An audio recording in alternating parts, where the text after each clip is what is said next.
Good morning students.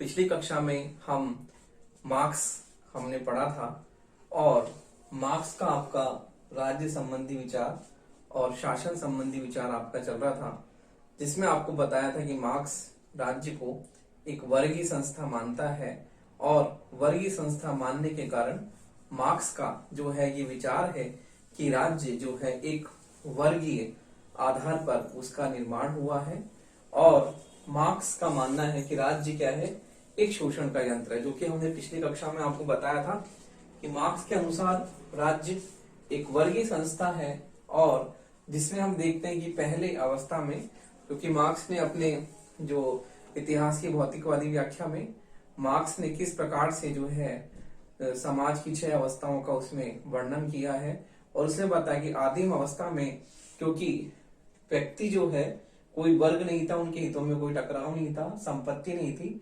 इसलिए वर्गीय जो है आधार जो है आदिम अवस्था में नहीं था। लेकिन संपत्ति का निर्माण हुआ, उस कारण से समाज 2 वर्गों में बट गया और दोनों के वर्ग के हितों में जो है हितों में विरोध होने के कारण निरंतर संघर्ष की स्थिति जो है सदैव उनमें व्याप्त चलती गई। तो इस प्रकार से हम देखते हैं कि इस प्रकार समाज जो है जैसे जैसे सभ्यता का विकास हुआ और मनुष्य ने उत्पादन के नए साधन बनाए, नई तकनीक विकसित की और इस प्रकार से जो है समाज में निजी संपत्ति का उदय होने के कारण समाज 2 वर्गों में बट गया।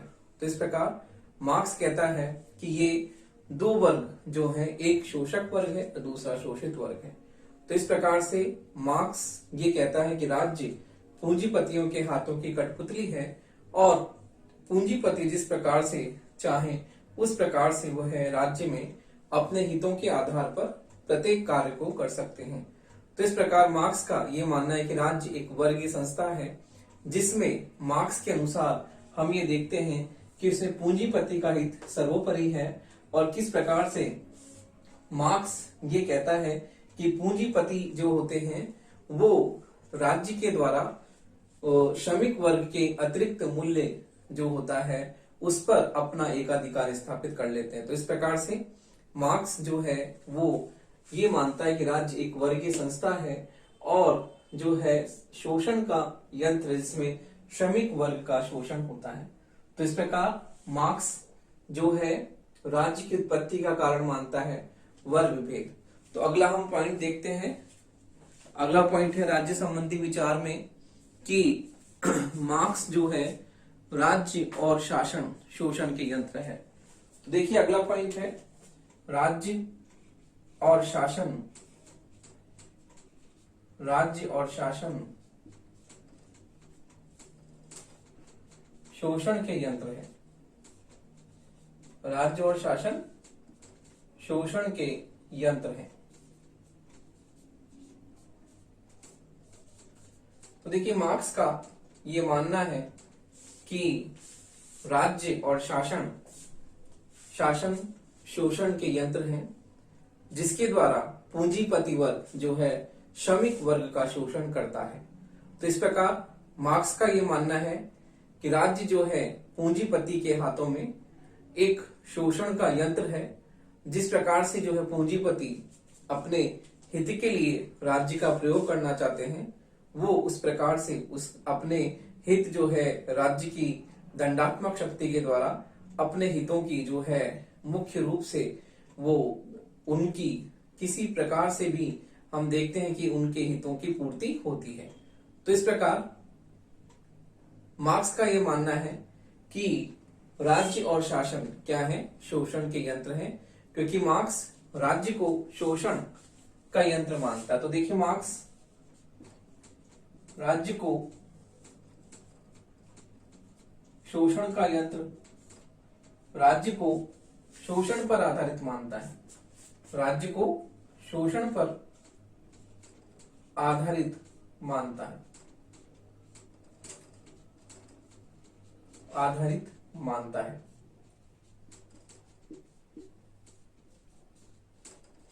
अर्थात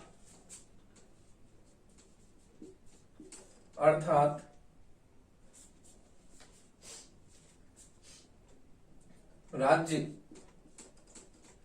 राज्य एक साधन है, राज्य एक साधन है जिसके द्वारा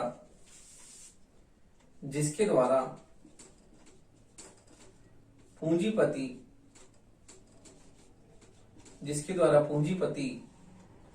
श्रमिक वर्ग का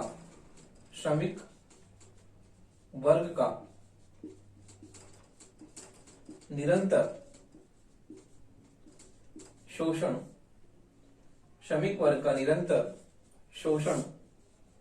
करता है। तो देखिए, इस प्रकार मार्क्स राज्य को शोषण का यंत्र मानता है और ये कहता है कि राज्य जो है एक शोषण का यंत्र है जिसके द्वारा पूंजीपति जो है श्रमिक वर्ग का निरंतर शोषण करता है। तो इस प्रकार से मार्क्स का ये मानना है कि राज्य की शक्ति और साधनों पर पूंजीपतियों का जो है आधिपत्य होता है और राज्य के साधन और शक्तियों पर, तो देखिए राज्य की शक्ति और साधनों पर जो है सामंत वर्ग का आधिपत्य होता है और पूंजीपति वर्ग राज्य की सहायता से श्रमिक वर्ग का शोषण करता रहता है।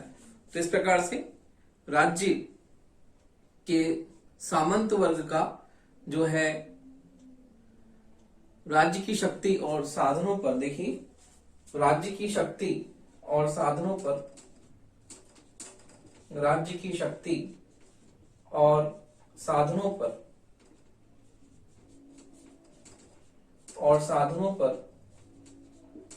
पूंजीपति वर्ग का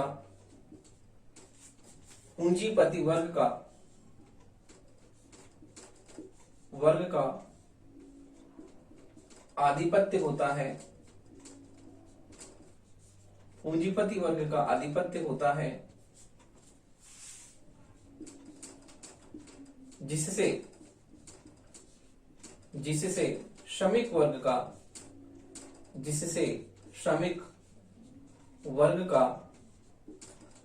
शोषण होता है, जिससे श्रमिक वर्ग का शोषण होता है।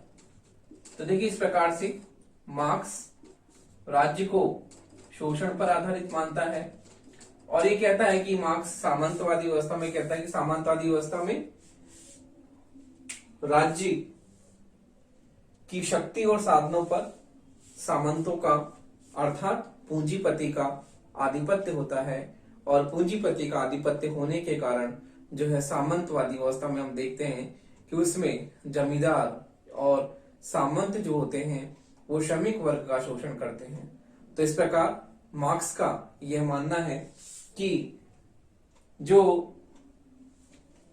पूंजीपति वर्ग है वो राज्य को एक साधन के रूप में जो है प्रयोग में लेता है कि श्रमिक वर्ग के शोषण के लिए राज्य को वो है अपने एक महत्वपूर्ण साधन के रूप में उसका प्रयोग करता है। और किस प्रकार हम देखते हैं कि राज्य शक्ति और उत्पादन के साधनों पर पूंजीपति वर्ग का एकाधिकार होने के कारण श्रमिक वर्ग का जो है निरंतर शोषण होता रहता है। तो इस प्रकार मार्क्स जो है राज्य और शासन को शोषण का यंत्र मानते हैं कि पूंजीपति वर्ग के हाथों में जो है राज्य जो है एक शोषण का साधन है और उसके द्वारा पूंजीपति वर्ग जो है श्रमिक वर्ग का, मजदूर वर्ग का निरंतर शोषण करता रहता है। अगला पॉइंट हम देखते हैं। अगला पॉइंट है इसमें अंतरिम काल में सर्वहारा वर्ग का अधिनायकवाद। तो देखिए,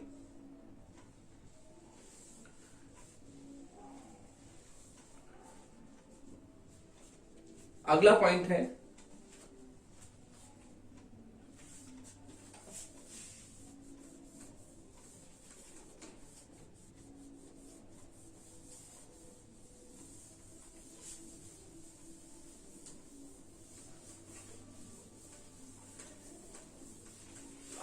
है अंतरिम काल में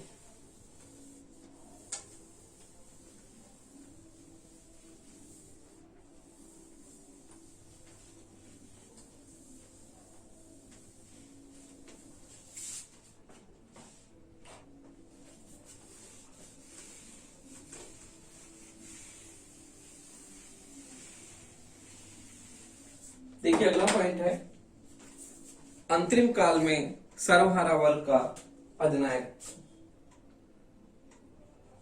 अंतरिम काल में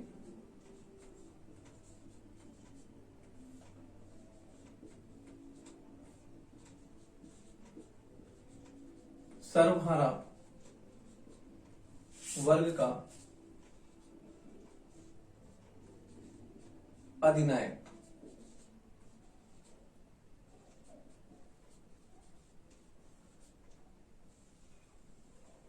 तो देखिए, मार्क्स का मानना है कि अंतरिम काल में सर्वहारा वर्ग का अधिनायक पद, इसका मतलब है कि मार्क्स राज्य को अनावश्यक मानता है और उसके विलीनीकरण में विश्वास करता है। तो देखिए मार्क्स जो है राज्य को अनावश्यक कहकर मार्क्स राज्य को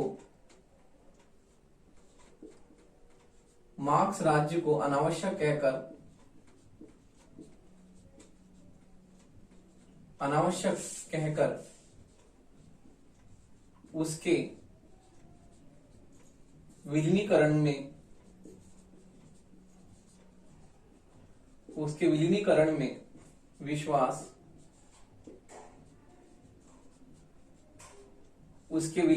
में विश्वास व्यक्त करता है।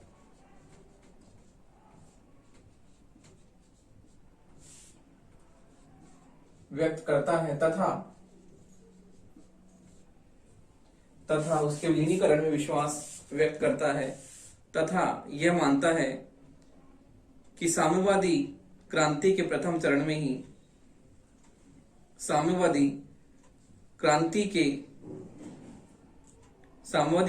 प्रथम चरण में ही तथा साम्यवादी क्रांति के प्रथम चरण में ही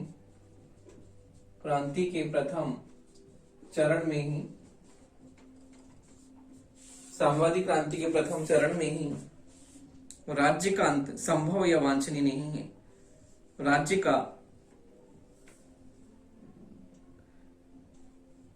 राज्य का अंत संभव या प्रथम चरण में ही राज्य का अंत संभव या वांछनीय नहीं है। संभव या वांछनीय नहीं है। साम्यवादी क्रांति के बाद भी साम्यवादी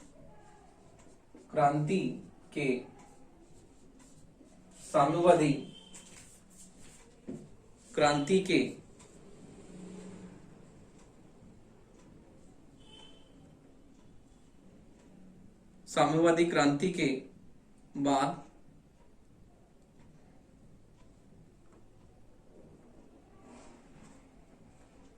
उसका मानना है कि संभव वांछनीय नहीं है।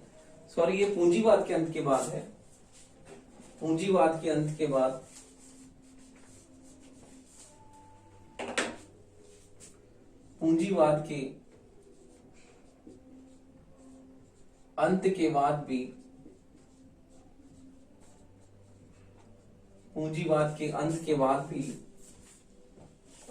भी राज्य कुछ समय तक अस्तित्व में रहेगा।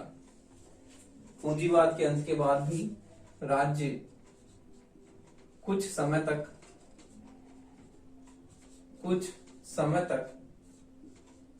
अस्तित्व में रहेगा।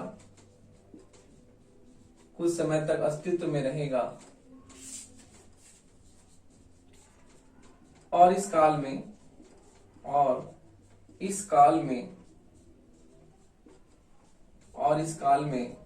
सर्वहारा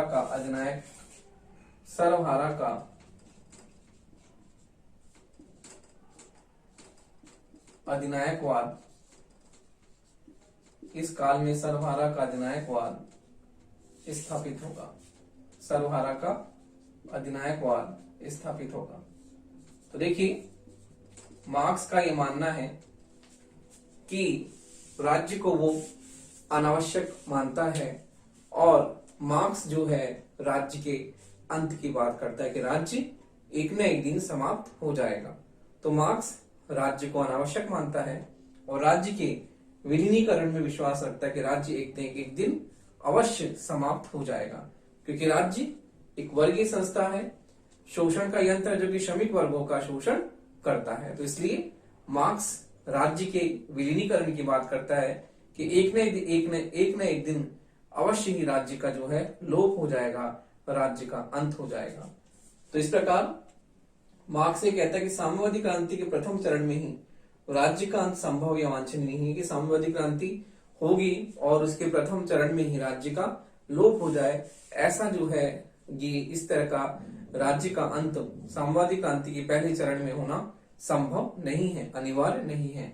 और वो कहता है पूंजीवाद के अंत के बाद भी जब साम्यवादी क्रांति होगी, पूंजीवाद का अंत हो जाएगा, क्योंकि उसमें मार्क्स कहता है खूनी क्रांति होगी और हिंसक क्रांति के द्वारा, हिंसक साधनों के द्वारा जो है साम्यवादी क्रांति में श्रमिक वर्ग जो होता है, वो श्रमिक वर्ग, मजदूर वर्ग, पूंजीपतियों का जो है अंत कर देंगे। हिंसक क्रांति के द्वारा पूंजीपतियों का सफाया हो जाएगा। और उसके बाद में मार्क्स का ये मानना है कि उसमें हम देखते हैं कि उसमें भी राज्य कुछ समय तक अस्तित्व में रहेगा और इस काल में सर्वहारा का अधिनायकवाद स्थापित हो जाएगा, जिसमें सर्वहारा का अधिनायकवाद में मार्क्स कहता है कि पूंजीपतियों का पूरी तरह से अंत हो जाएगा और उसके बाद में जो है उत्पादन के साधनों पर और तकनीक पर किसका स्वामित्व होगा? श्रमिक वर्ग का। तो इस प्रकार से मार्क्स कहता है कि उत्पादन के साधनों पर जब पूंजीवाद का अंत हो जाएगा तो उस काल में जो है उत्पादन के साधनों पर श्रमिक वर्ग, मजदूर वर्ग का जो है अधिनायक जो है उनका स्वामित्व स्थापित हो जाएगा।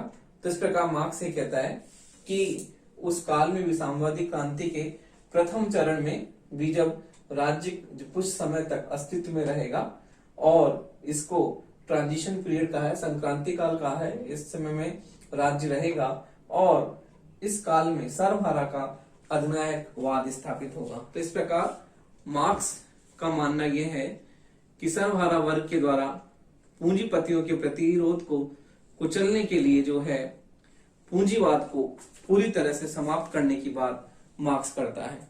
तो इस प्रकार हम देखते हैं कि राज्य संबंधी अवधारणा में अगला पॉइंट है राज्य विहीन व वर्ग विहीन समाज की स्थापना का आदर्श। तो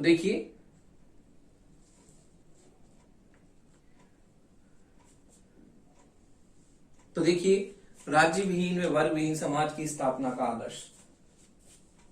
राज्य विहीन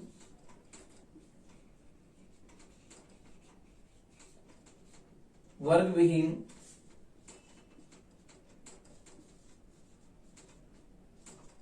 राज्य विहीन वर्ग विहीन समाज की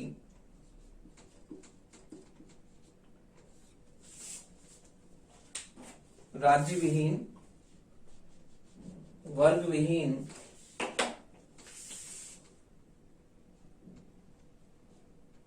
समाज की स्थापना का आदर्श।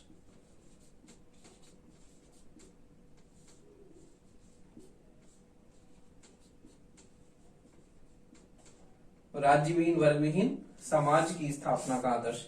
तो देखिए मार्क्स का मानना यह है कि जब सर्वहारा का अधिनायकवाद आ जाएगा तो उस समय जो है वर्ग विहीन समाज की स्थापना होगी।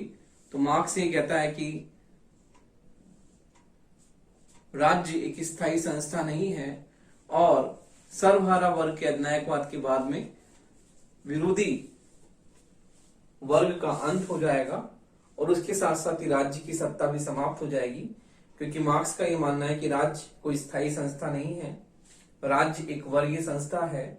और जब सर्वहारा के अधिनायकवाद के बाद में जब वर्ग जो है वही पूरी तरह से नष्ट हो जाएगा तो समाज में कोई विरोधी वर्ग नहीं होगा, उस समय राज्य विहीन वर्ग विहीन समाज की स्थापना होगी। तो इस प्रकार से मार्क्स जो है राज्य विहीन वर्ग विहीन समाज की स्थापना का एक उच्च आदर्श लेकर चलता है। तो हम देखते हैं कि मार्क्स की तुलना जब हम गांधी से करते हैं तो मार्क्स भी जो है एक तरह से हम देखते हैं कि गांधी ने भी मार्क्स की तरह ही जो है एक परम आदर्श की बात कही थी राम राज्य की, जो आज तक स्थापित नहीं हो पाया। लेकिन मार्क्स और गांधी में एक बहुत ही बड़ा अंतर हम देखते हैं किस प्रकार से है। मार्क्स जो है हिंसक साधनों की बात करता है, जबकि गांधी जो है अहिंसक साधनों के द्वारा ही अपनी जो है परम लक्ष्य को प्राप्त करने की बात करते हैं। तो इस प्रकार से हम देखते हैं कि मार्क्स ने भी राज्य विहीन वर्ग विहीन समाज की स्थापना का एक परम आदर्श स्थापित किया, और वो कहता है कि जब सर्वहारा का अधिनायकवाद स्थापित हो जाएगा तो उस समय राज्य जो एक वर्ग की संस्था है, शोषण का यंत्र है, उस संस्था का भी अंत हो जाएगा। और इस प्रकार से राज्य के अंत के बाद, राज्य के लोप होने के बाद एक वर्ग विहीन राज्य विहीन समाज की स्थापना होगी, जिसमें मार्क्स ये कहता है कि जिसमें राजनीतिक सत्ता श्रमिक वर्ग के हाथों में होगी और उत्पादन के साधनों पर श्रमिक वर्ग मजदूर वर्ग का आधिपत्य स्थापित हो जाएगा। इस प्रकार से पूंजीपतियों का समूल रूप से जो है उनका नाश हो जाएगा, पूंजीपति समूल रूप से नष्ट हो जाएंगे और उनके अंत के बाद में राज्य का जो है अंत हो जाएगा। और इस प्रकार मार्क्स राज्य विहीन वर्ग विहीन शोषण विहीन समाज की स्थापना का जो है परम आदर्श स्थापित करता है। तो इस प्रकार हम देखते हैं कि मार्क्स की जो ये कल्पना है वो एक तरह से कुछ आदर्श की प्राप्ति के लिए मार्क्स ने बताया है, जो कि आज तक स्थापित नहीं हो पाया। तो हम इसकी आलोचना देखते हैं कि मार्क्स के राज्य संबंधी सिद्धांतों की क्या आलोचना है।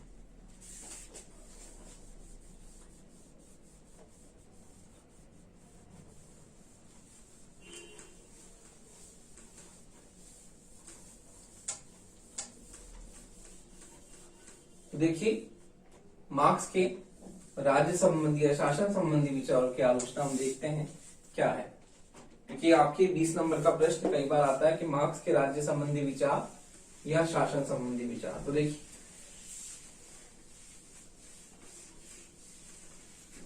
राज्य संबंधी या हम इसे शासन संबंधी अवधारणा भी कह सकते हैं, दोनों एक ही है। राज्य संबंधी या शासन संबंधी अवधारणा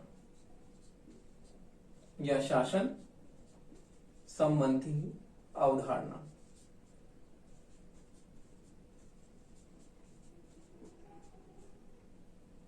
इसकी आलोचना हम देखते हैं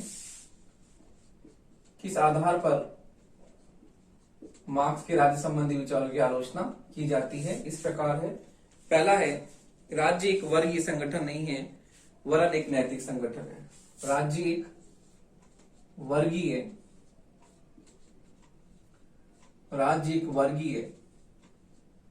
संगठन नहीं है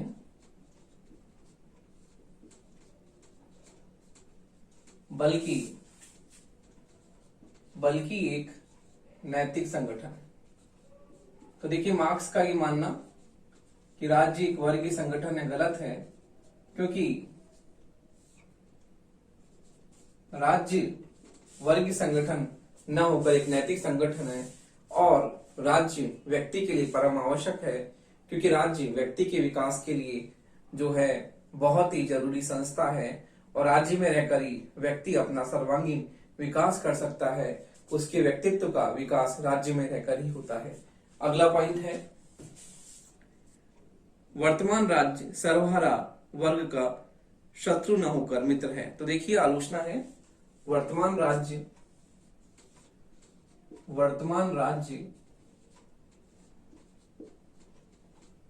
सर्वहारा वर्ग का शत्रु न होकर मित्र है, देखिए, वर्तमान राज्य में हम देखते हैं कि वर्तमान राज्य में सर्वहारा का मतलब मजदूर वर्ग, किसान वर्ग, उसका जो है वर्तमान राज्य शत्रु न होकर मित्र है, क्योंकि राज्य जो है किस प्रकार से हमने देखा कि अमेरिका में, विकसित देशों में भी जो है जो नियमों में बदलाव किया गया है कि मजदूरों के, श्रमिकों के हित में उन्होंने किस प्रकार से नए नए नियम निकाले हैं और किस प्रकार उनकी जो है मजदूरी में संशोधन करके उन्हें एक न्यूनतम आवश्यक जो है न्यूनतम मजदूरी का उन्हें जो है वेतन निर्धारित किया गया है, जिस कारण से वो है अपना जो है अपनी आवश्यकताओं की पूर्ति कर सकें। तो इस प्रकार से वर्तमान राज्य हम देखते हैं कि सर्वहारा मजदूर वर्ग का शत्रु न होकर मित्र है। वर्तमान राज्य में जो है मजदूर वर्ग, किसान वर्ग को जो है ध्यान में रखकर, उनके वर्ग हितों को ध्यान में रखकर भी सरकार क्या करती है, अपनी नीति निर्धारण करती है। अगली आलोचना हम देखते हैं। अगली आलोचना है कि राज्य स्थायी नहीं वरन स्थायी संस्था है। तो राज्य स्थायी नहीं, अस्थायी नहीं वरन स्थायी संस्था है। तो देखिए, राज्य अस्थायी नहीं,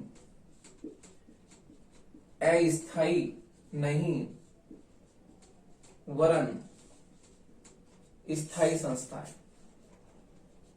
स्थायी संस्था, देखिए मार्क्स जो है राज्य को अस्थायी मानता है कि राज्य कभी ना कभी राज्य का अंत हो जाएगा, जबकि राज्य स्थायी संस्था है, क्योंकि अरस्तु ने भी बताया था कि राज्य जो है व्यक्ति के लिए बहुत ही आवश्यक है और व्यक्ति उसी में रहकर ही क्या कर सकता है, अपना सर्वांगीण विकास कर सकता है। इसलिए राज्य स्थायी न होकर स्थायी संस्था। अगला है, राज्य के विलीनीकरण की धारणा कपोल कल्पित है। तो देखिए, राज्य के विलीनीकरण की धारणा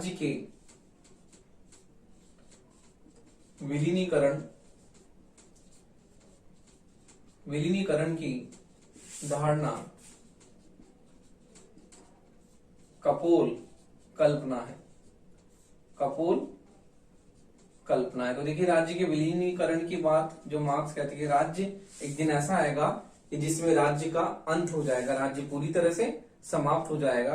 तो ये केवल एक कपोल कल्पना है। हम देखते हैं इतिहास में कभी भी ऐसा नहीं हुआ है कि राज्य का पूरी तरह से अंत हो गया हो, राज्य का पूरी तरह से सफाया हो गया हो। तो इसलिए मार्क्स के जो है राज्य संबंधी विचारों की हम आलोचना इस आधार पर करता है कि मार्क्स राज्य को जो है एक कपोल कल्पना के आधार पर राज्य के विलोप की बात करता है, राज्य के अंत की बात करता है। लेकिन हम देखते हैं कि वर्तमान में राज्य जो है बहुत ही महत्वपूर्ण है और राज्य का लोक कल्याणकारी स्वरूप जो है वर्तमान में इस बात का जो है प्रमाण देता है कि राज्य जो है बहुत ही अनिवार्य संस्था है और व्यक्ति के लिए आवश्यक है, क्योंकि व्यक्ति की आवश्यकताओं की पूर्ति राज्य के द्वारा ही होती है और राज्य व्यक्ति के सर्वांगीण विकास के लिए परम आवश्यक है।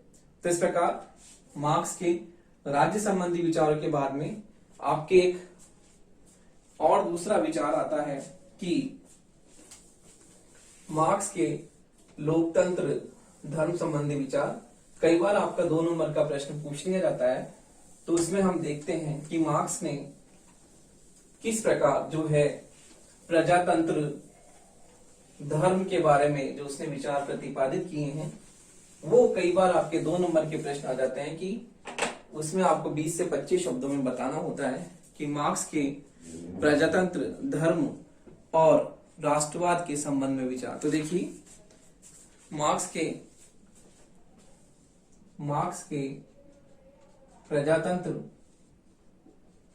प्रजातंत्र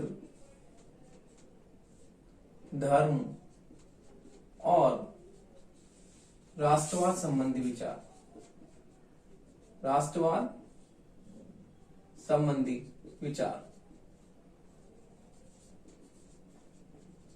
तो देखिए मार्क्स जो है,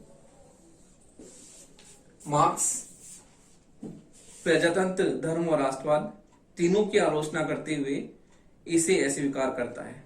मार्क्स प्रजातंत्र धर्म और राष्ट्रवाद तीनों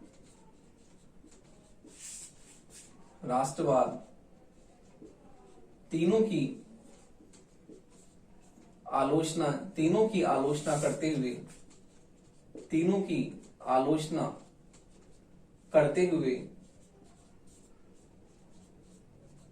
इन्हें अस्वीकार करता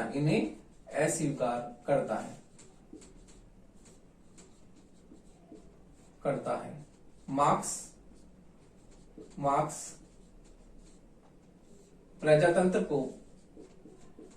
मार्क्स प्रजातंत्र को धनिकों की संस्था, मार्क्स प्रजातंत्र को धनिकों की संस्था, मार्क्स प्रजातंत्र को धनिकों की संस्था कहकर उसका उपहास करता है, उसका उपहास करता है। प्रजातंत्र को धनिकों की संस्था कहकर उसका उपहास करता है। अर्थात मार्क्स से कहता है कि लोकतंत्र में जो है किसी भी व्यक्तियों के जो है हितों की रक्षा नहीं होती है, इसमें केवल धनिक वर्ग के हितों की रक्षा होती है। तो इस प्रकार मार्क्स जो है धर्म को भी जनता का एक शोषण मानता है, कि मार्क्स का यह मानना है कि धर्म जो है वो धर्म को भी जनता का, मार्क्स धर्म को भी जनता के एक शोषण का यंत्र मानता है, जनता के शोषण का एक यंत्र मानता है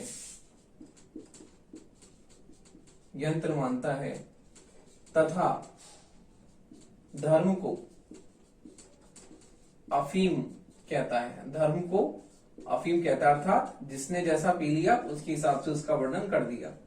तो धर्म की भी आलोचना मार्क्स करता है। इसी प्रकार से मार्क्स राष्ट्रवाद को भी अस्वीकार करता है, और जो है वो मार्क्स राष्ट्रवाद को अस्वीकार करता है, राष्ट्रवाद को अस्वीकार करता है, राष्ट्रवाद को भी अस्वीकार करता है और कहता है विश्व के मजदूरों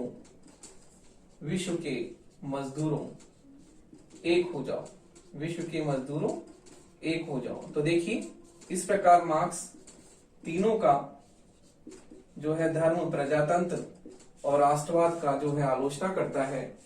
प्रजातंत्र को धनिकों की संस्था मानता है कि इसमें किसी सामान्य जनता को कल्याण नहीं होता, केवल धनिकों का जो है इसमें कल्याण होता है, धनिकों की संस्था है। धर्म को भी वो जनता के शोषण का यंत्र मानता। क्या धर्म अफीम है, जिस व्यक्ति ने पी लिया, जैसे अफीम को पीने के बाद में व्यक्ति जो है पागल जैसा हो जाता है, तो इस प्रकार से धर्म को भी वो यही मानता है। और राष्ट्रवाद को भी अस्वीकार करता है, कहता है कि विश्व के मजदूरों एक हो जाओ। तो इस प्रकार मार्क्स जो है प्रजातंत्र, धर्म और राष्ट्रवाद तीनों की जो है आलोचना करते हुए इन्हें अस्वीकार करता है।